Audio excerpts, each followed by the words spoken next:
फस गई जान शिकंजे अंदर हाँ जी ते जिਉਂ वेलन च गन्ना हाँ जी हाँ जी ते रहो नू कहो हुण रहो मुहम्मद हाँ जी ते जे अज रवे ते मन्ना। ਇਹ ਜ਼ਿੰਦਗੀ ਦਾ ਇੱਕ ਸਕੰਜਾ ਨਾ ਜੀ ਹਾਂਜੀ। ਇਹਦੇ ਵਿੱਚ ਜਦੋਂ ਇਹ ਤੁਹਾਨੂੰ ਪੀੜਦਾ ਨਾ ਤੇ ਉਹਦੇ ਵਿੱਚ ਫਿਰ ਜਿਹੜੇ ਕਾਮਲ ਮਰਦ ਨੇ ਉਹ ਹੀ ਦੂਜੇ ਪਾਸੇ ਕਾਮਲ ਬਣ ਕੇ ਨਿਕਲ ਸਕਦੇ ਨੇ। इश्क के रोग मार देते हैं, अकल के सोग मार देते हैं, आदमी खुद ब खुद नहीं मरता, दूसरे लोग मार देते हैं। घर दे जम्मिਆਂ ਦੇ ਦੰਦ ਨਹੀਂ ਗਿਣੀਦੇ। ਖਾਨ 'ਚ ਦੱਸਿਆ ਗਿਆ ਕਿ ਜਿਹੜੇ ਤੁਹਾਡੇ ਕੋਲ ਨੇ ਨਾ ਲੋਕ ਜਾਂ ਤੁਹਾਡੇ ਘਰ ਵਾਲੇ ਨੇ ਉਹਨਾਂ ਦੇ ਵਸਫਾਂ ਜਾਂ ਕਵਸਫਾਂ ਯਾਨੀ ਉਹਨਾਂ ਦੀਆਂ ਖੂਬੀਆਂ ਜਾਂ ਖਾਮੀਆਂ ਦਾ ਤੁਹਾਨੂੰ ਸਾਰਾ ਪਤਾ ਹੁੰਦਾ। ਪਤਾ ਜੰਮੋ ਲਾਲ ਹਾਂਜੀ ਤੇ ਵੰਡੋ ਕੋਲੇ, ਹਾਂਜੀ ਜਿੰਨੇ ਵੰਡੋ ਉਨੇ ਹੀ ਥੋੜੇ। ਜੱਟ ਕੀ ਤੇ ਘੱਟ ਕੀ ਬਾਈ ਇਹ ਵੀ ਅਖਾਣ ਹੈ। ਵਾਹ। ਕੁਝ ਔਲਾਦਾਂ ਐਸੀਆਂ ਕਬੂਦੀਆਂ ਤੇ ਨਖੱਟੂ ਤੇ ਨਕੰਮੇ ਔਰ ਬਦ ਸਿਫਤੀਆਂ ਪੈਦਾ ਹੋ ਜਾਂਦੀਆਂ ਨੇ ਜੀ, ਜੀ। ਜਿਹੜੀਆਂ ਮਾਪਿਓ ਦੇ ਨਾਂ ਨੂੰ ਗਾਲ ਹੀ ਦਿੰਦੀਆਂ ਨੇ, ਲੱਜ ਲਾ ਦਿੰਦੀਆਂ ਨੇ, ਬੱਜ ਲਾ ਦਿੰਦੀਆਂ ਨੇ।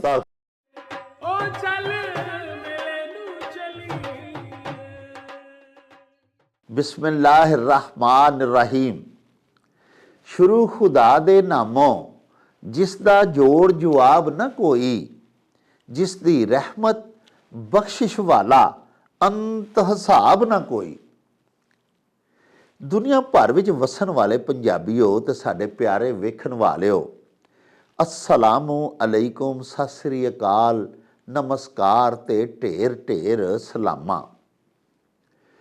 पंजाबी माँ बोली दे जुबानो अदब ते सकाफत दे फरोग ते वधावे ते चढ़तल ते सिੱਖਿਆ ਲਈ शुरू ਕੀਤੇ ਜਾਣ ਵਾਲੇ ਤੁਹਾਡੇ ਆਪਣੇ YouTube ਚੈਨਲ ਮੇਲਾ ਟੀਵੀ ਦੇ ਉੱਤੇ ਤੁਹਾਨੂੰ ਦਿਲ ਦੀਆਂ ਡੂੰਘਾਈਆਂ ਤੋਂ ਸਤ ਬਿਸਮਿਲ੍ਲਾ ਤੇ ਜੀ ਆਇਆਂ ਨੂੰ ਆਖਨੇ ਆ। ਸਾਹਿਬੋ ਸਾਡੀ ਇਹ ਬੇਨਤੀ ਹੈ ਭਈ ਮੇਲਾ ਟੀਵੀ ਨੂੰ ਸਬਸਕ੍ਰਾਈਬ ਕਰ ਲਵੋ, ਨਾਲ ਬਣਿਆ ਹੋਇਆ ਘੰਟੀ ਦਾ ਨਿਸ਼ਾਨ ਜ਼ਰੂਰ ਦਬਾਇਆ ਜੇ ਤਾਂ ਕਿ ਸਾਡੇ तमाम तर ਨੋਟੀਫਿਕੇਸ਼ਨਸ ਸਭ ਤੋਂ ਪਹਿਲੇ ਤੁਹਾਡੇ ਤਾਈਂ ਅੱਪੜ ਸਕਣ। ਪਿਆਰਿਓ ਸਾਡੇ ਵਿਲਾਗਸ ਨੂੰ ਲਾਈਕ ਤੇ ਆਪਸ ਦੇ ਵਿੱਚ ਤੇ ਪੰਜਾਬੀ ਦੋਸਤਾਂ ਦੇ ਵਿੱਚ ਸ਼ੇਅਰ ਵੀ ਕਰਿਆ ਕਰੋ ਤੇ ਆਪਣੇ ਕਮੈਂਟਸ ਸਾਨੂੰ ਜ਼ਰੂਰ ਭਿਜਵਾਇਆ ਕਰੋ ਜਿਹੜੇ ਕਿ ਸਾਡੇ ਲਈ ਬੜੀ ਹਲਾਸ਼ੇਰੀ ਦਾ ਮੂਜਬ ਹੁੰਦੇ ਨੇ ਤੇ ਨਾਲੇ ਅਸੀਂ ਤੁਹਾਡੇ ਕਮੈਂਟਸ ਦੇ ਚਾਨਣੇ अपनी गल बात नूं मजीद निखारन शिंगारन ते सवारन दा आर ते जतन भी करते रहने आ। साहिबो खलीफातुल मुस्लिमीन हज़रत उमर बिन अब्दुल अजीज़ उन्हां दी खिदमत दे विच 2 टोकरे ताज़ा खजूरां दे पेश कीते गए। हज़रत उमर बिन अब्दुल अजीज़ ने पुछया मुसाहिबां तो भई ये की है? उन्हें आख्या जनाब उर्दन दे गवर्नर ने तोहफा दे तौर ते तुहाडी खिदमत दे विच ये 2 टोकरियां ताज़ा खजूरां दियां भिजवाइयां ने।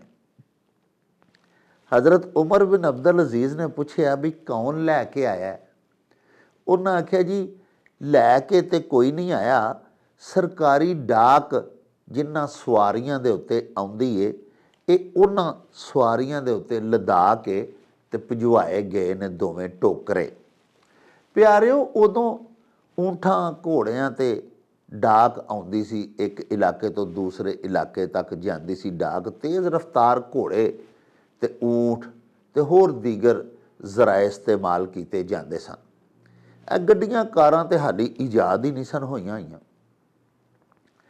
बहरहाल आपने आख्या कि यार जे तुसी सरकारी सवारी दे उत्ते ये भिजवाई गई है और तुसां वसूल कर लईए तो क्या इहदा किराया भाड़ा जिहड़ा आम लोग आम शहरी मेरी ममलकत दे विच जिहड़े वसदे ने वो जदों डाक किते भेजदे ने या डाक कितों आउंदी है तो जिहड़ा कोई किराया भाड़ा कोई टिकट दा खर्चा जिहड़ा वो लोग सारे भरदे ने वो मेरा भी दिता गया है? मुसाहिबा आख्या कि नहीं सरकार, अमीरुल मोमिनीन हो तुसी, खलीफा हो मुसलमाना दे तो वक़्त दे खलीफा नूं तोहफा आया है तो इहदा काहदा किराया भाड़ा देना होया? आपने आख्या अच्छा फिर इस तरह करो कि ये दोवें टोकरे जिहड़े ने ना खजूरां दे इन्हां नूं बाज़ार दे विच भेजो और इन्हां नूं फरोख्त कर दिओ। ਜਿਹੜੇ ਪੈਸੇ ਆਉਣ ਉਹਨਾਂ ਦੇ ਨਾਲ ਕਿਰਾਇਆ ਅਦਾ ਕਰ ਦਿਓ। ਡਾਕ ਦਾ ਜਿਹੜਾ ਖਰਚਾ ਆਇਆ ਹੈ ਇਹਨਾਂ ਦੇ ਆਉਣ ਦੇ ਉੱਤੇ, ਉਰਦਨ ਤੋਂ ਲੈ ਕੇ ਤੇ ਇੱਥੇ ਮੇਰੇ ਕੋਲ ਭਿਜਵਾਨ ਤੱਕ ਜਿਹੜਾ ਇੱਕ ਤੇ ਖਰਚਾ ਆਇਆ, ਇੱਕ ਤੇ ਉਹ ਅਦਾ ਕਰੋ। ਅਗਰ ਕੋਈ ਪੈਸੇ ਫਾਲਤੂ ਬਚ ਜਾਣ ਤੇ ਜਿਨ੍ਹਾਂ ਸਵਾਰੀਆਂ ਦੇ ਉੱਤੇ ਇਹ ਖਜੂਰਾਂ ਆਈਆਂ ਨੇ, ਉਹ ਸਵਾਰੀਆਂ, ਉਹ ਘੋੜੇ, ਉਹ ਊਂਠ ਜਿਹੜੇ ਨੇ, ਉਹਨਾਂ ਨੂੰ ਚਾਰਾ ਪਾ ਦਿੱਤਾ ਜਾਏ। ਬਾਕੀ ਜਿਹੜੇ ਪੈਸੇ ਬਚਣ ਉਹ ਉਹਨਾਂ ਨੂੰ ਖਵਾ ਦਿੱਤੇ ਜਾਣ, ਸਵਾਰੀਆਂ ਨੂੰ, ਬੇਜ਼ੁਬਾਨ ਜਾਨਵਰਾਂ ਨੂੰ, ਜਿਹੜੇ ਨਕਲੋ ਹਮਲ ਦਾ ਵਸੀਲਾ ਸਨ ਉਸ ਦੌਰ ਦੇ ਵਿੱਚ। ਪਿਆਰਿਓ, ਖਲੀਫਾਤੁਲ ਮੁਸਲਿਮੀਨ ਹਜ਼ਰਤ ਉਮਰ ਬਿਨ ਅਬਦੁਲ ਅਜ਼ੀਜ਼ ਦੀ ਮਹਿਫਲ ਦੇ ਵਿੱਚ ਉਹਨਾਂ ਦਾ ਸਕਾ ਭਤੀਜਾ ਵੀ ਬੈਠਾ ਹੋਇਆ ਸੀ। ਉਸੇ ਹੀ ਮਹਿਫਲ ਦੇ ਵਿੱਚ, ਜਿਸ ਮਹਿਫਲ ਦੇ ਵਿੱਚ ਆਪ ਨੇ ਆਪਣੇ ਇੱਕ ਦਰਬਾਰੀ ਅਹਿਲਕਾਰ ਨੂੰ ਇਹ ਹੁਕਮ ਦਿੱਤਾ ਸੀ ਕਿ ਇਹ ਖਜੂਰਾਂ ਦੇ ਦੋਵੇਂ ਟੋਕਰੇ ਬਾਜ਼ਾਰ ਜਾ ਕੇ ਤੇ ਫਰੋਖਤ ਕਰ ਰਿਹਾ। ਹਜ਼ਰਤ ਉਮਰ ਬਿਨ ਅਬਦੁਲ ਅਜ਼ੀਜ਼ ਦੇ ਭਤੀਜੇ ਨੇ ਵੀ ਇਹ ਸਾਰੀ ਗੱਲ ਸੁਣੀ। ਉਹਨਾਂ ਅਹਿਲਕਾਰ ਨੂੰ ਅੱਖੀਆਂ ਦੇ ਨਾਲ ਇਸ਼ਾਰਾ ਕਰਕੇ ਕੋਲ ਬੁਲਾਇਆ ਤੇ ਆਖਿਆ ਕਿ ਜਾ ਕੇ ਬਾਜ਼ਾਰ ਦੇ ਵਿੱਚ ਇਹਨਾਂ ਖਜੂਰਾਂ ਦੇ ਜਿਹੜੇ ਦੋਵੇਂ ਟੋਕਰੇ ਨੇ, ਇਹਨਾਂ ਦੀ ਕੀਮਤ ਲਵਾ ਕੇ ਲਿਆ ਤੇ ਸਭ ਤੋਂ ਜ਼ਿਆਦਾ ਜਿਹੜਾ ਕੋਈ ਖਰੀਦਾਰ ਇਹਨਾਂ ਦੋਵਾਂ ਟੋਕਰਿਆਂ ਦੀ ਕੀਮਤ ਦੇ, ਉਹ ਆ ਕੇ ਮੈਨੂੰ ਦਸੀ ਤੇ ਮੇਰੇ ਕੋਲੋਂ ਵਸੂਲ ਕਰ ਲਈ ਤੇ ਇਹ ਦੋਵੇਂ ਟੋਕਰੇ ਮੈਨੂੰ ਦੇ ਦੇ। ਲੋ ਜੀ, ਇਸੇ ਤਰ੍ਹਾਂ ਹੀ ਹੋਇਆ। ਉਹ ਅਹਿਲਕਾਰ ਜਿਹੜਾ ਦਰਬਾਰੀ ਸੀ, ਉਹ ਦੋਵੇਂ ਟੋਕਰੇ ਜਾ ਕੇ ਬਾਜ਼ਾਰ ਉਹਨੇ ਰੱਖ ਦਿੱਤੇ ਮਾਰਕੀਟ ਦੇ ਵਿੱਚ ਤੇ ਸਦਾ ਲਾ ਦਿੱਤੀ ਕਿ ਤਾਜ਼ੀਆਂ ਖਜੂਰਾਂ ਬੜੀਆਂ ਖੂਬਸੂਰਤ ਸਨ। ਬਾਦਸ਼ਾਹ ਦੇ ਸ਼ਾਨ ਸ਼ਾਨ ਖਲੀਫਾ ਵਕਤ ਦੇ ਉਰਦਨ ਦੇ ਗਵਰਨਰ ਨੇ ਭਿਜਵਾਈਆਂ ਸਨ। ਲੇਕਿਨ ਹਜ਼ਰਤ ਉਮਰ ਬਿਨ ਅਬਦੁਲ ਅਜ਼ੀਜ਼, ਉਹਨਾਂ ਦੇ ਦੌਰ ਨੂੰ ਤੇ ਜ਼ਰੀ ਦੌਰ ਇਸਲਾਮ ਦਾ ਆਖਿਆ ਜਾਂਦਾ ਹੈ ਨਾ ਪਿਆਰਿਓ, ਉਹਨਾਂ ਨੂੰ ਪੰਜਵਾਂ ਖਲੀਫਾ ਰਾਸ਼ਿਦ ਵੀ ਆਖਿਆ ਜਾਂਦਾ ਹੈ, ਖੁਲਾਫਾਏ ਰਾਸ਼ਿਦੀਨ ਦੇ ਵਿੱਚ ਸ਼ੁਮਾਰ ਕੀਤਾ ਜਾਂਦਾ ਹੈ। ਐਡੀ ਜ਼ਬਰਦਸਤ ਇਸਲਾਮੀ ਹਕੂਮਤ ਸੀ ਉਹਨਾਂ ਦੇ ਦੌਰ ਦੀ। ਉਹਨਾਂ ਕਬੂਲ ਕਰਨ ਤੋਂ ਇਨਕਾਰ ਕਰ ਦਿੱਤਾ ਸੀ। ਬਹਰਹਾਲ 14 ਦਰਾਹਮ ਜ਼ਿਆਦਾ ਤੋਂ ਜ਼ਿਆਦਾ ਉਹਨਾਂ ਦੀ ਕੀਮਤ ਬਾਜ਼ਾਰ ਦੇ ਵਿੱਚ ਲੱਗੀ।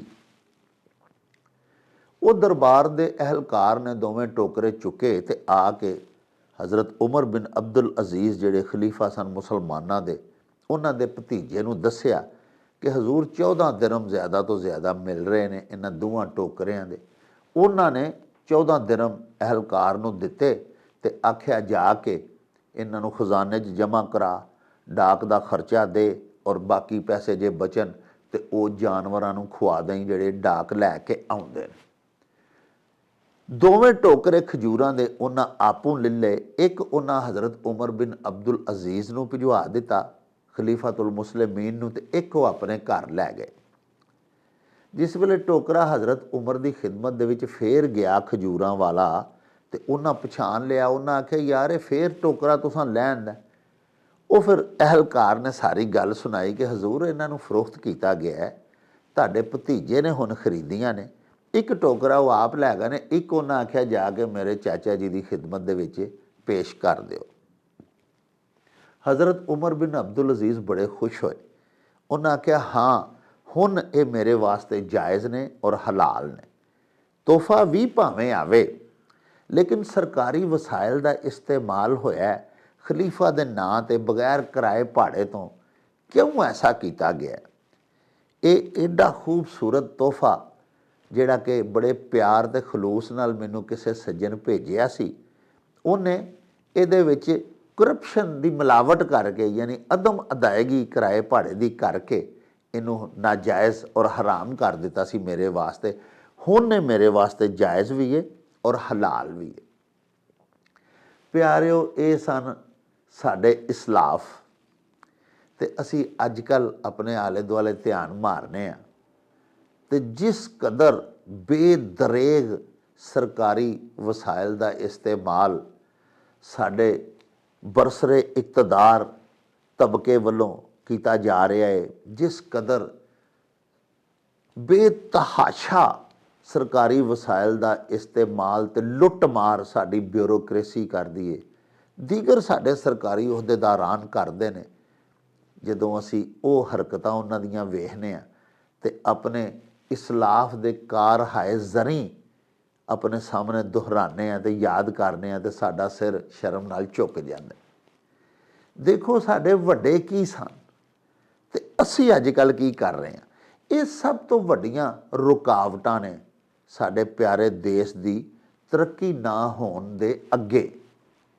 ਪਿਆਰਿਓ, ਅਸੀਂ ਅੱਜ ਵੀ ਅੱਲਾਹ ਪਾਕ ਦੇ ਤੇ ਨਬੀ ਪਾਕ ਦੇ ਅਹਿਕਾਮਾਤ ਦੇ ਮੁਤਾਬਕ ਆਪਣੀਆਂ ਜ਼ਿੰਦਗੀਆਂ ਨੂੰ ਢਾਲ ਲਈਏ ਤੇ ਪਾਕਿਸਤਾਨ ਦੇ ਵਿੱਚ ਕਿਸੇ ਸ਼ੈ ਦੀ ਕਮੀ ਨਹੀਂ, ਅਲਹਮਦੁਲਿਲਾ।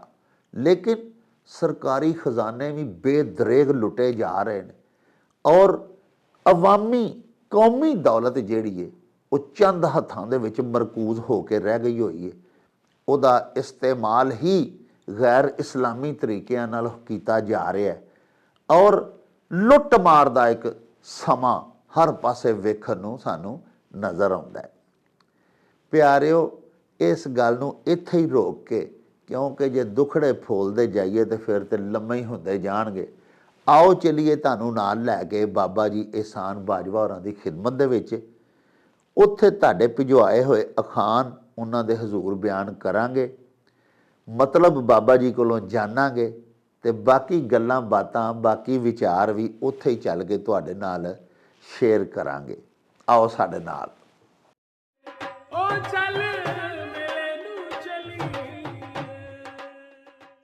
अस्सलामुअलैकुम जनाब बाजवा साहब जी। बिस्मिल्लाह जी डॉक्टर साहब, खैरियां आओ जी। बिस्मिल्लाह जी, खैर होवे जनाब, की हाल चाल है? ठीक ठाक हो? अल्लाह पाक दा एहसान, तुहाडियां दुआवां जनाब।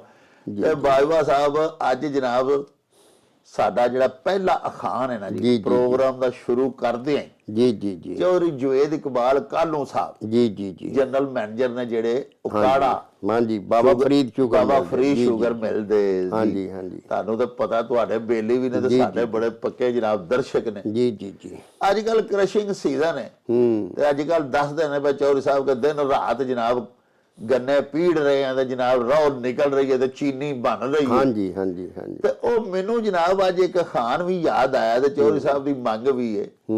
उन्हें जनाब राती गल्लां बातां च दस्सिया कि मियाँ साहब जिवें लिखिया सी शेर कि फस गई जान शिकंजे अंदर हाँ जी ते जियों वैलन च गन्ना। हाँ जी हाँ जी। ते रौ नू कहो हुण रौ मुहम्मद। हाँ जी। ते जे अज रवे ते मन्ना। हाँ जी हाँ जी हाँ जी। कालो साहब जी बड़े प्यारे मित्र ने साडे ते ये अखान जिहड़ा ना जी, वेखो ना जदों वेलणे दे विच गन्ना लगदा ना जी ते उहनूं ही पता हुंदा है भी उहदे नाल की पई बीतदी है जी, कि वो मतलब है कि उहदा जिहड़ा वजूद है वजूद ही मुक जांदा है। एडा मोटा गन्ना हुंदा है जिहड़ा बिल्कुल पतला मतलब कागज वंगर हो के ते दूजे पासे निकलदा है ते ਉਹਦੇ ਚੋਂ ਰਸ ਜਿਹੜਾ ਉਹ ਨੁੱਚੜ ਜਾਂਦਾ ਹੈ, ਰੋਹ ਜਿਹਨੂੰ ਅਸੀਂ ਆਨੇ ਆ ਹਾਂਜੀ, ਉਹ ਰੋਹ ਨੁੱਚੜ ਕੇ ਦੂਜੇ ਪਾਸੇ ਹੋ ਜਾਂਦੀ ਹੈ।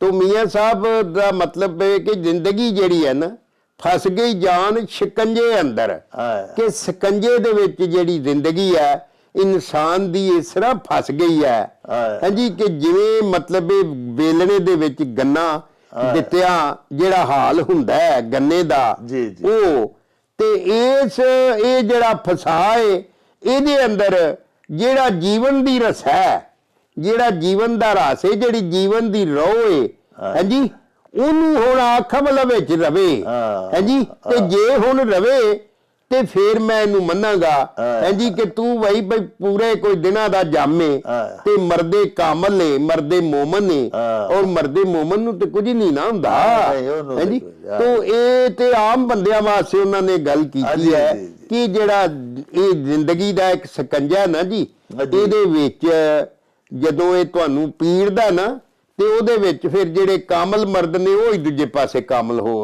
ਬਣ ਕੇ ਨਿਕਲ ਸਕਦੇ ਨੇ ਹਾਂਜੀ, ਨਹੀਂ ਤੇ ਦੂਜੇ ਜਿਹੜੇ ਨੇ ਉਹ ਤੂੰਬਾ ਹੋ ਕੇ ਜਿਵੇਂ ਉਹਦਾ ਚੂਰਾ ਹੋ ਜਾਂਦਾ ਗੰਨੇ ਦਾ, ਇੰਜ ਮਤਲਬ ਇਹ ਕਿ ਉਹਨਾਂ ਦਾ ਵਜੂਦ ਮੁੱਕ ਜਾਂਦਾ ਹੈ। ਹਾਂਜੀ ਵਾਹ ਲਓ ਜੀ ਪਿਆਰੇ ਵੇਖਣ ਵਾਲਿਓ, ਦੇਖੋ ਕਿੰਨਾ ਖੂਬਸੂਰਤ, ਕਿੰਨਾ ਮੱਤ ਭਰਿਆ ਅਖਾਣ ਸ਼ੇਰ ਮੀਆਂ ਮੁਹੰਮਦ ਬਖਸ਼ ਸਾਹਿਬ ਰਹਿਮਤੁल्लाह ਤਾਲਾ ਅਲੈਹ ਦਾ, ਜਿਹੜਾ ਕਿ ਅਖਾਣ ਦਾ ਦਰਜਾ ਇਖਤਿਆਰ ਕਰ ਚੁੱਕਿਆ ਹੈ। ਜਵੇਦ ਇਕਬਾਲ ਕਾਲੂ ਸਾਹਿਬ ਸਾਡੇ ਮਿੱਤਰ, ਉਹਨਾਂ ਸਾਨੂੰ ਭਿਜਵਾਇਆ।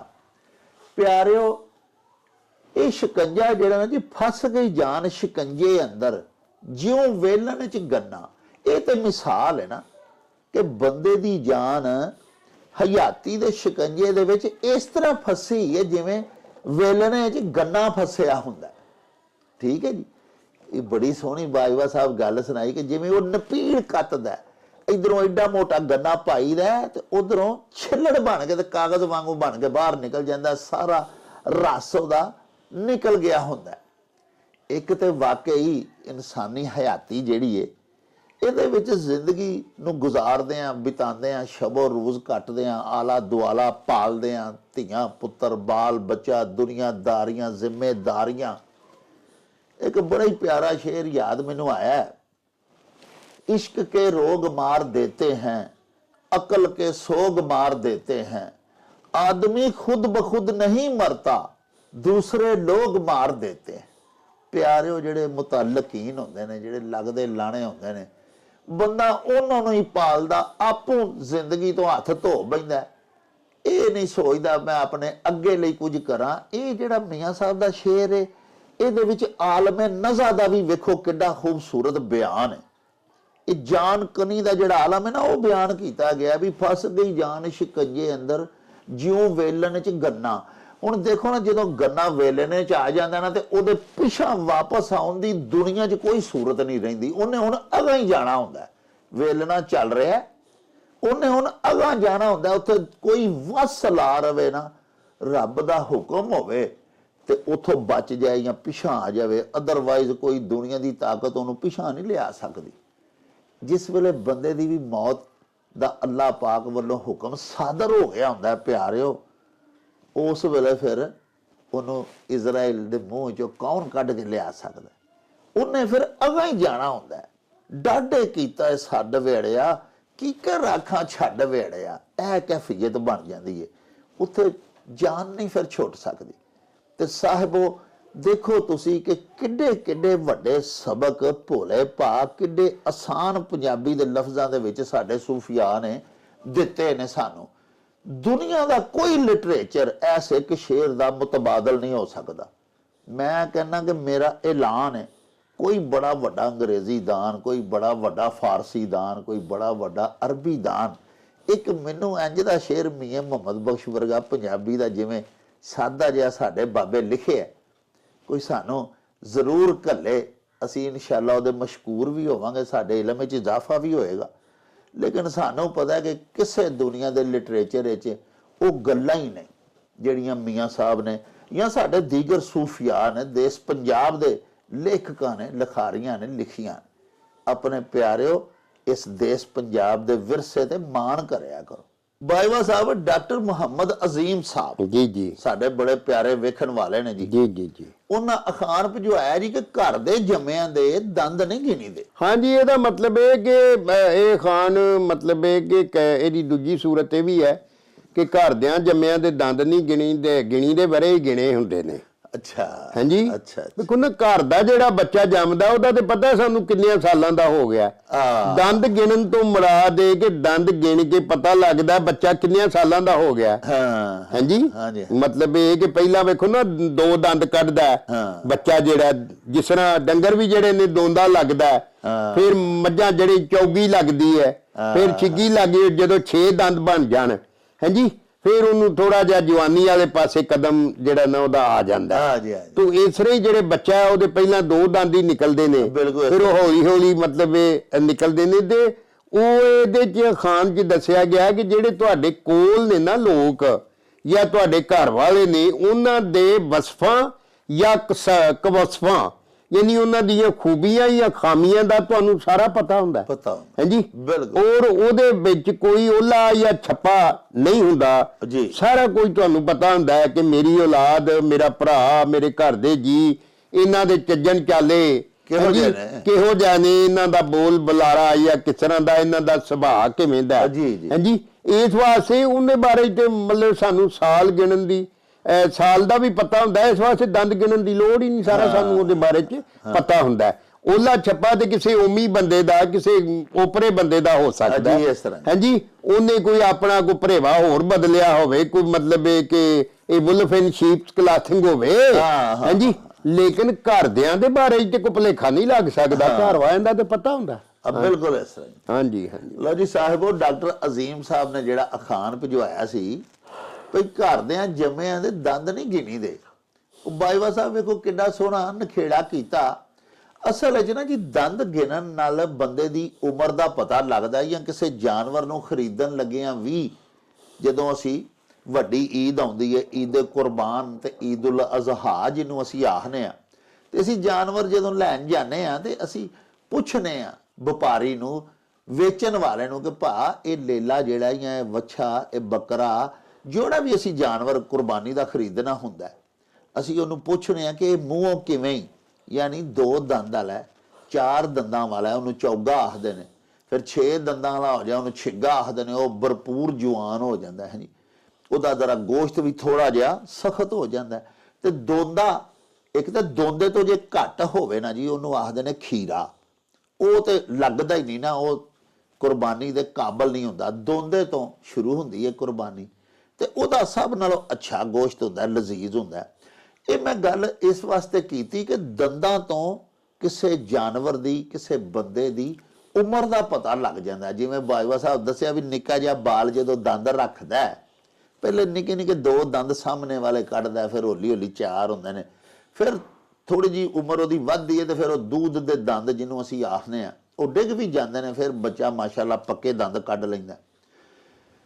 ਸੋ ਘਰ ਦਾ ਆਪਣਾ ਬੱਚਾ, ਆਪਣਾ ਧੀ ਪੁੱਤਰ ਜਿਹੜਾ ਤੁਹਾਡੇ ਘਰ ਦੇ ਵਿੱਚ ਪੈਦਾ ਹੋਇਆ, ਜਿਹਨੂੰ ਤੁਸੀਂ ਆਪਣੇ ਹੱਥੀਂ ਪਾਲਿਆ, ਪੋਸਿਆ, ਜਵਾਨ ਕੀਤਾ, ਉਹਦੇ ਦੰਦ ਗਿਣ ਕੇ ਤੇ ਉਮਰ ਨਹੀਂ ਨਾ ਤੁਸੀਂ ਹਿਸਾਬ ਲਾਣਾ, ਤੁਹਾਨੂੰ ਤੇ ਉਂਝ ਹੀ ਪਤਾ ਹੁੰਦਾ ਵੀ ਇਹਦੀ ਕਿੰਨੀ ਉਮਰ ਹੁਣ ਹੋ ਗਈ ਹੈ, ਕਿਉਂਕਿ ਤੁਹਾਡੇ ਹੱਥਾਂ 'ਚ ਤੇ ਉਹ ਪੈਦਾ ਹੋਇਆ ਹੁੰਦਾ, ਜੰਮਿਆ ਹੁੰਦਾ, ਉਸ ਤੋਂ ਬਾਅਦ ਤੁਹਾਡੇ ਜ਼ੇਰੇ ਸਾਇਆ ਉਹਦੀ ਪਰਵਰਿਸ਼ ਹੋਈ ਹੁੰਦੀ ਹੈ। ਸੋ ਪਿਆਰਿਓ, ਇਸ ਅਖਾਣ ਦਾ ਦੂਜਾ ਮਤਲਬ ਬਾਈਵਾ ਸਾਹਿਬ ਇਹ ਦੱਸਿਆ ਕਿ ਉਹਦੇ 'ਚ ਕੀ ਸਿਫਾਤ ਨੇ, ਉਹ ਕਿੰਨਾ ਕੁ ਗੁਣਵੰਤੀ ਹੈ ਤੇ ਕਿੰਨੀਆਂ ਕੁ ਉਹਦੇ 'ਚ ਬੁਰਾਈਆਂ ਨੇ, ਖਾਮੀਆਂ ਨੇ, ਇਹ ਵੀ ਸਾਰਾ ਕੁਝ ਮਾਪਿਆਂ ਨੂੰ, ਘਰ ਵਾਲਿਆਂ ਨੂੰ ਪਤਾ ਹੁੰਦਾ ਹੈ। ਆਪਣੇ ਜੋ ਹੋਏ ਸਾਰੇ ਤੇ ਆਪਣਿਆਂ ਦੇ ਵਿੱਚ ਹੀ ਉਹ ਵੀ ਪਲ ਕੇ ਜਵਾਨ ਹੋਇਆ ਹੁੰਦਾ। ਦੂਸਰੇ ਲਫ਼ਜ਼ਾਂ 'ਚ ਇਹ ਵੀ ਅਸੀਂ ਆਖ ਸਕਦੇ ਹਾਂ ਵੀ ਕਿਸੇ ਪਰਿਆ 'ਚ, ਕਿਸੇ ਜਗ੍ਹਾ ਤੇ, ਕਿਸੇ ਫੈਸਲੇ 'ਚ, ਕਿਸੇ ਪੰਚਾਇਤ 'ਚ ਕਿਸੇ ਬੰਦੇ ਬਾਰੇ ਤੁਹਾਨੂੰ ਜਦੋਂ ਪੁੱਛਿਆ ਜਾਂਦਾ ਕਿ ਇਹ ਬੰਦਾ ਤੇ ਇਹਦੇ 'ਚ ਫਲਾਣੀ ਖਾਮੀ ਹੈ, ਇਹਦੇ 'ਚ ਫਲਾਣੀ ਖਾਮੀ ਹੈ, ਇਹਦੇ 'ਚ ਫਲਾਣੀ ਬੁਰਾਈ ਹੈ, ਤੇ ਉਹ ਬੰਦਾ ਜਿਹੜਾ ਸਾਡਾ ਬੜਾ ਕਲੋਜ਼ ਹੋਵੇ, ਬੇਸ਼ੱਕ ਸਾਡਾ ਕੋਈ ਸਕਾ ਭਰਾ ਨਾ ਹੋਵੇ, ਸਕਾ ਭੈਣ ਭਰਾ ਨਾ ਵੀ ਹੋਵੇ, ਲੇਕਿਨ ਹਮਸਾਇਆ, ਗੁਆਂਢੀ, ਪਿੰਡ ਵਾਲਾ ਹੋਵੇ, ਉਹਦੀ ਸ਼ੋਹਰਤ ਤੇ ਪੂਰੇ ਪਿੰਡ 'ਚ ਫਿਰ ਹੁੰਦੀ ਹੈ ਨਾ, ਉੱਥੇ ਅਸੀਂ ਆ ਸਕਦੇ ਹਾਂ ਕਿ ਨਹੀਂ ਯਾਰ ਤੁਸੀਂ ਇਹਦੇ ਤੇ ਗਲਤ ਇਲਜ਼ਾਮ ਲਾ ਰਹੇ ਹੋ, ਅਸੀਂ ਇਹਨੂੰ ਬੜਾ ਕਲੋਜ਼ਲੀ ਜਾਣਦੇ ਹਾਂ, ਕਰੀਬੀ ਤੌਰ ਤੇ ਇਹਨੂੰ ਜਾਣਦੇ ਹਾਂ, ਭਾਈ ਸਾਡੇ ਪਿੰਡ ਦਾ, ਸਾਡੇ ਸਾਹਮਣੇ ਜੰਮਿਆ ਪਲਿਆ ਜਵਾਨ ਹੋਇਆ, ਅਸੀਂ ਇਹਦਾ ਸਭ ਕੁਝ ਜਾਣਦੇ ਹਾਂ, ਸਾਨੂੰ ਪਤਾ ਹੈ। ਉੱਥੇ ਬੰਦਾ ਆ ਸਕਦਾ ਆਪਣੇ ਜੰਮਿਆਂ ਦੇ ਦੰਦ ਤੇ ਨਹੀਂ ਨਾ ਗਿਣੀ ਦੇ, ਸਾਨੂੰ ਇਹਦੇ ਸਾਰਿਆਂ ਗੁਣਾਂ ਦਾ ਵੀ ਪਤਾ ਤੇ ਖਾਮੀਆਂ ਦਾ ਵੀ ਪਤਾ। ਇਹੋ ਜਿਹੇ ਮਾਹੌਲ ਵਿੱਚ ਇਹ ਅਖਾਣ ਵਰਤਿਆ ਜਾਂਦਾ ਹੈ। ਲਓ ਜਨਾਬ, ਬਾਜਵਾ ਸਾਹਿਬ ਇੰਡੀਆ ਦਾ, ਜਨਾਬ ਚੜ੍ਹਦੇ ਪੰਜਾਬ ਦਾ ਬੜਾ ਇੱਕ ਮਾਰੂਫ ਤੇ ਮਸ਼ਹੂਰ ਜ਼ਿਲ੍ਹਾ ਜਲੰਧਰ, ਜੀ ਜੀ ਜੀ, ਉੱਥੇ ਜਨਾਬ ਡਾਕਟਰ ਸੁਖਵਿੰਦਰ ਸਿੰਘ ਬਾਜਵਾ ਜੀ ਜੀ ਜੀ, ਸਾਡੇ ਬੜੇ ਹੀ ਮਿਹਰਬਾਨ, ਸਾਡੇ ਬੜੇ ਜਨਾਬ ਪਿਆਰੇ ਵੇਖਣ ਵਾਲੇ, ਜੀ ਜੀ ਜੀ, ਮੈਨੂੰ ਬਾਜਵਾ ਸਾਹਿਬ ਜਲੰਧਰ ਨਾਲ ਬੜਾ ਪਿਆਰ ਹੈ। ਮੇਰੇ ਵਾਲਦ ਸਾਹਿਬ ਨਾਲ ਜਨਾਬ ਜਲੰਧਰ ਪੁਲਿਸ ਲਾਈਨ ਦੇ ਵਿੱਚ, ਪੁਲਿਸ ਵਿੱਚ ਸਿਪਾਹੀ ਭਰਤੀ ਹੋਏ ਸਨ, ਕਾਂਸਟੇਬਲ। ਅੱਛਾ, ਇਹ ਨਹੀਂ ਪਹਿਲੀ ਨੌਕਰੀ ਉੱਥੇ ਜੁਆਇਨ ਕੀਤੀ? ਸਟਾਰਟ ਜੁਆਇਨ ਹੀ ਉੱਥੋਂ ਕੀਤਾ ਜੀ, ਮਹਿਕਮਾ ਪੁਲਿਸ ਦਾ। ਫਿਰ ਬਾਅਦ ਵਿੱਚ ਅਲਹਮਦੁਲਿਲਾ ਇੱਧਰ ਆ ਗਏ ਤੇ ਫਿਰ ਪਾਕਿਸਤਾਨ 'ਚ DSP ਰਿਟਾਇਰ ਹੋਏ, ਲੇਕਿਨ ਉਹਨਾਂ ਦੀ ਇਬਤਦਾ ਕੈਰੀਅਰ ਦੀ ਸਟਾਰਟ ਜਲੰਧਰ ਤੋਂ ਹੈ। ਵਾਹ ਜੀ ਵਾਹ ਵਾਹ। ਤੇ ਡਾਕਟਰ ਸੁਖਵਿੰਦਰ ਸਿੰਘ ਜਨਾਬ ਜਦੋਂ ਸਾਨੂੰ ਕੋਈ ਅਖਾਣ ਭੇਜਦੇ ਨੇ ਤੇ ਮੈਨੂੰ ਬੜਾ ਇੱਕ ਅਕੀਦਤ ਔਰ ਇਹਤਰਾਮ ਉਹਨਾਂ ਦੇ ਨਾਲ ਹੈ ਜੀ। ਬਿਲਕੁਲ ਉਹਨਾਂ ਜਨਾਬ ਭੇਜਿਆ ਭਈ ਜੰਮੋ ਲਾਲ ਹਾਂਜੀ ਤੇ ਵੰਡੋ ਕੋਲੇ, ਹਾਂਜੀ, ਜਿੰਨੇ ਵੰਡੋ ਉਹਨੇ ਹੀ ਥੋੜੇ। ਹਾਂਜੀ, ਇਹ ਡਾਕਟਰ ਸਾਹਿਬ ਜਿਹੜੇ ਨੇ ਨਾ ਇੱਥੋਂ ਹੀ ਭਾਗੋ ਵਾਲੀ ਪਿੰਡ ਆ, ਤਲਵੰਡੀ ਪਿੰਡਾਂ ਦੇ ਪਰਲੇ ਪਾਸੇ, ਬੁੱਢੇ ਢੋਲੇ ਦੇ, ਇੱਥੋਂ ਗਏ ਨੇ ਔਰ ਬੜੇ ਪੜ੍ਹੇ ਲਿਖੇ ਬੰਦੇ ਤੇ ਮੈਨੇਜਿੰਗ ਡਾਇਰੈਕਟਰ ਰਿਟਾਇਰ ਹੋਏ। ਅੱਛਾ ਅੱਛਾ ਅੱਛਾ। ਤੇ ਬੜੇ ਜਨਾਬ ਤੁਹਾਡੇ ਅੰਗਰ ਮੁੱਛਾਂ ਨੂੰ ਤਾ ਦੇ ਕੇ ਰੱਖਦੇ ਨੇ, ਜਦੋਂ ਕਿਤੇ ਫੋਨ ਆਏ ਨਾ ਵੀਡੀਓ ਕਾਲ, ਜੀ ਜੀ, ਉਹ ਵੇ ਜਨਾਬ ਮੈਨੂੰ ਕਾਲ ਅਟੈਂਡ ਕਰਦੇ ਹੀ ਪਹਿਲਾਂ ਮੁੱਛ ਨੂੰ ਹੱਥ ਫੇਰਦੇ ਨੇ।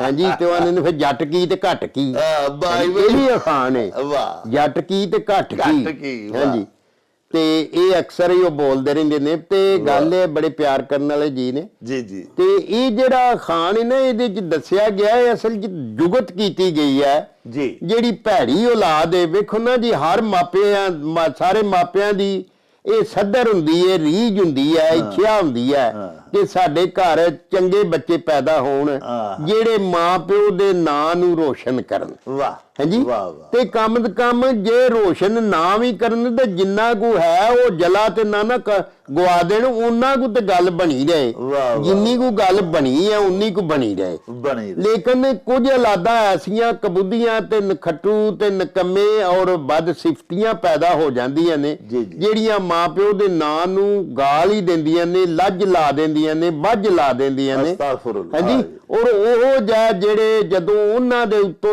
ਟਪਿਆ ਕੋਈ ਮਾਪੇ ਜਿਹੜੇ ਨੇ ਨਾ ਜਦੋਂ ਕੋ ਉਹਨਾਂ ਦੇ ਬਾਰੇ ਚ ਗੱਲ ਕਰੇ ਨਾ ਵੀ ਸੁਣਾ ਬਈ ਪੁੱਛ ਉਹ ਮੁੰਡੇ ਵੱਡੇ ਦਾ ਕੀ ਹਾਲ ਹੀ ਉੱਥੇ ਫਿਰ ਉਹ ਪਿਓ ਜਿਹੜਾ ਟਪਿਆ ਹੁੰਦਾ ਤੇ ਉਹਦੇ ਮੂੰਹੋਂ ਫਿਰਨਾ ਬਦਵਾ ਦੇ ਥਾਂ ਦਾ ਇਹ ਹੀ ਨਿਕਲਦਾ ਹੈ ਹਾਂਜੀ ਕਿ ਵੰਡੋ ਲਾਲ ਤੇ ਜੰਮੋ ਲਾਲ ਤੇ ਵੰਡੋ ਕੋਲੇ ਕਿ ਉਹੋ ਜਿਹੇ ਲਾਲ ਨੇ ਹਾਲਾਂ ਲਾਲ ਤੇ ਹੀਰਾ ਮੋਤੀ ਉਹ ਬੜਾ ਕੀਮਤੀ ਹੁੰਦਾ ਹੈ ਲੇਕਿਨ ਇਹ ਔਲਾਦ ਅਸਾਂ ਉਹ ਲਾਲ ਜੰਮੀ ਏ ਕਿ ਜਿਨ੍ਹਾਂ ਦੇ ਉੱਤੇ ਸਾਨੂੰ ਕੋਲੇ ਵੰਡਣੇ ਚਾਹੀਦੇ ਸਨ ਤੇ ਕੋਲੇ ਤੇ ਥਣ ਵੀ ਕਾਲਿਆਂ ਕਰ ਛੱਡਦੇ ਨੇ ਕੱਪੜਿਆਂ ਨੂੰ ਵੀ ਜਿੱਥੇ ਹੱਥ ਲੱਗੇ ਜੇ ਮੂੰਹ ਨੂੰ ਲੱਗੇ ਤੇ ਮੂੰਹ ਵੀ ਕਾਲਾ ਹੋ ਜਾਂਦਾ ਹੈ ਹਾਂਜੀ ਤੇ ਇਹੋ ਜਿਹਾਂ ਦੇ ਜੰਮਣ ਦੇ ਉੱਤੇ ਮਠਿਆਈਆਂ ਦੀ ਥਾਂ ਤੇ ਕੋਲੇ ਵੰਡਣੇ ਚਾਹੀਦੇ ਨੇ ਤੇ ਜਿੰਨੇ ਹੀ ਵੰਡੋ ਉਨੇ ਹੀ ਥੋੜੇ ਨੇ ਕਿ ਇਹਨਾਂ ਦੀਆਂ ਬਦਸਿਫਤੀਆਂ ਇੰਨੀਆਂ ਜ਼ਿਆਦਾ ਨੇ ਹਾਂਜੀ ਕਿ ਮਤਲਬ ਉਹ ਕਿਸੇ ਗਿਣਨ ਗੋਚਰੀਆਂ ਨਹੀਂ ਵਾਹ ਹਾਂਜੀ ਤੇ ਉੱਥੇ ਜਿਹੜਾ ਮਤਲਬ ਮਾਪੇ ਤਪੇ ਹੋਏ ਜਦੋਂ ਆਪਣੀ ਔਲਾਦ ਦੇ ਬਾਰੇ ਚ ਉਹਨੇ ਨੇ ਕੀ ਪੁੱਛਣਾ ਉਹਦਾ ਯਾਰ ਜੰਮੋ ਲਾਲ ਤੇ ਵੰਡੇ ਕੋਲੇ ਜਿੰਨੇ ਵੰਡੇ ਉਨੇ ਹੀ ਥੋੜੇ ਹਾਂਜੀ ਕਿ ਮਤਲਬ ਇਹ ਹੈ ਕਿ ਉਹਦੇ ਵਾਲੀ ਕੋਈ ਗੱਲ ਕਰਨ ਵਾਲੀ ਨਹੀਂ ਵਾਹ ਵਾਹ ਲੋ ਜੀ ਪਿਆਰਿਓ ਡਾਕਟਰ ਸੁਖਵਿੰਦਰ ਸਿੰਘ ਹੋਰਾਂ ਸਾਨੂੰ ਵੇਖੋ ਕਿੱਡਾ ਕੰਮ ਦਾ ਖਾਨ ਭਜਵਾਇਆ ਬਾਜਵਾ ਸਾਹਿਬ ਨੇ ਬੜਾ ਹੀ ਪਿਆਰਾ ਉਹਦਾ ਨਖੇੜਾ ਕੀਤਾ ਜੰਮੋ ਲਾਲ ਤੇ ਵੰਡੋ ਕੋਲੇ ਪਿਆਰਿਓ ਹੁਣ ਅਸੀਂ ਜਿਹੜਾ ਧੀ ਪੁੱਤਰ ਅੱਲਾਹ ਪਾਕ ਸਾਨੂੰ ਦਿੰਦਾ ਹੈ ਸੱਚਾ ਸਾਹਿਬ ਅਸੀਂ ਉਹਨੂੰ ਲਾਲ ਆਖਦੇ ਆ ਪੁੱਤਰਾਂ ਨੂੰ ਵੀ ਸਾਡੇ ਦੇਸ਼ ਪੰਜਾਬ ਵਿੱਚ ਲਾਲ ਆਖਿਆ ਜਾਂਦਾ ਹੈ ਇੱਕ ਬੜੀ ਮਾਰੂਫ ਬਜ਼ੁਰਗ ਹਸਤੀ ਨੇ ਅੱਲਾਹ ਪਾਕ ਦੇ ਬੜੇ ਮਹਿਬੂਬ ਅੱਲਾ ਦੇ ਵਲੀ ਨੇ ਉਹਨਾਂ ਦਾ ਤੇ ਨਾਂ ਹੀ ਲਾਲਾਂ ਵਾਲੀ ਸਰਕਾਰ ਹੈ ਨਾ ਯਾਨੀ ਸਾਡੇ ਦੇਸ਼ ਪੰਜਾਬ ਦੇ ਵਿੱਚ ਮਾਰੂਫ ਹੋ ਗਿਆ ਹੈ ਨਾ ਵੀ ਉੱਥੇ ਜਾ ਕੇ ਲੋਕ ਮੰਨਤਾਂ ਮੰਨਦੇ ਸਨ ਬੇਔਲਾਦ ਤੇ ਅੱਲਾਹ ਪਾਕ ਫਿਰ ਉਹਨਾਂ ਨੂੰ ਔਲਾਦ ਦੇ ਨਾਲ ਜਦੋਂ ਸਰਫਰਾਜ਼ ਕਰ ਦਿੰਦਾ ਸੀ ਤੇ ਉਹ ਆਪਣੇ ਪੀਰ ਦਾ ਉਹਨਾਂ ਨਾਂ ਹੀ ਫਿਰ ਇਸ ਹਵਾਲੇ ਨਾਲ ਮਸ਼ਹੂਰ ਕਰ ਦਿੱਤਾ ਵੀ ਲਾਲਾਂ ਵਾਲੀ ਸਰਕਾਰ ਯਾਨੀ ਇੱਕ ਤੇ ਧੀ ਪੁੱਤਰ ਨੂੰ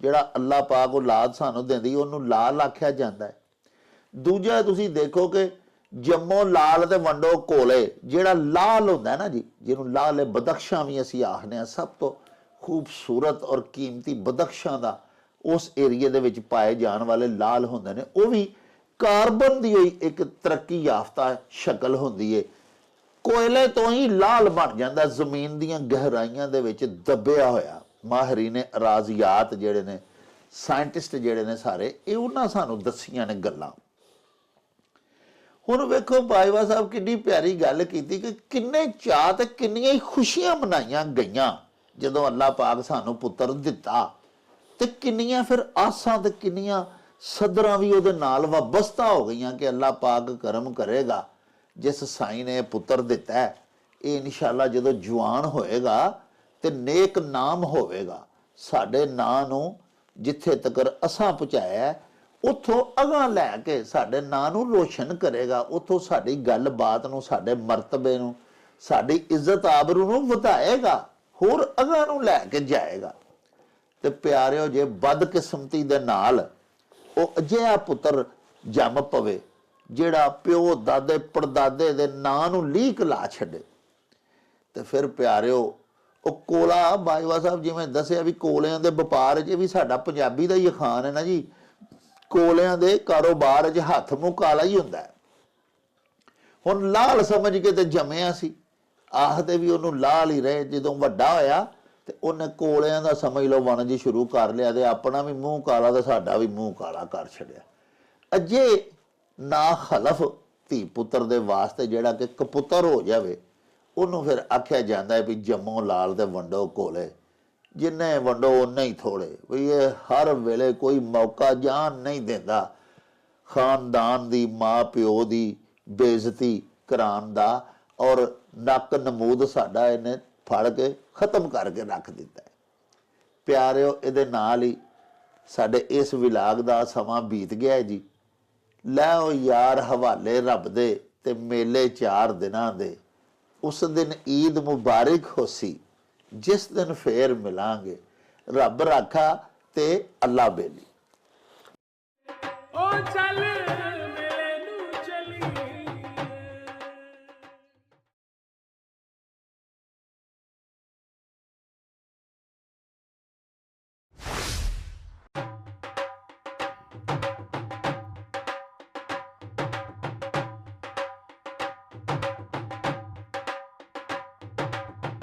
ਰੌਣਕ ਹੋ ਜਾਊ ਛੱਟ ਵੇ, ਚੱਲ ਮੇਲੇ ਨੂੰ ਚਲੀਏ।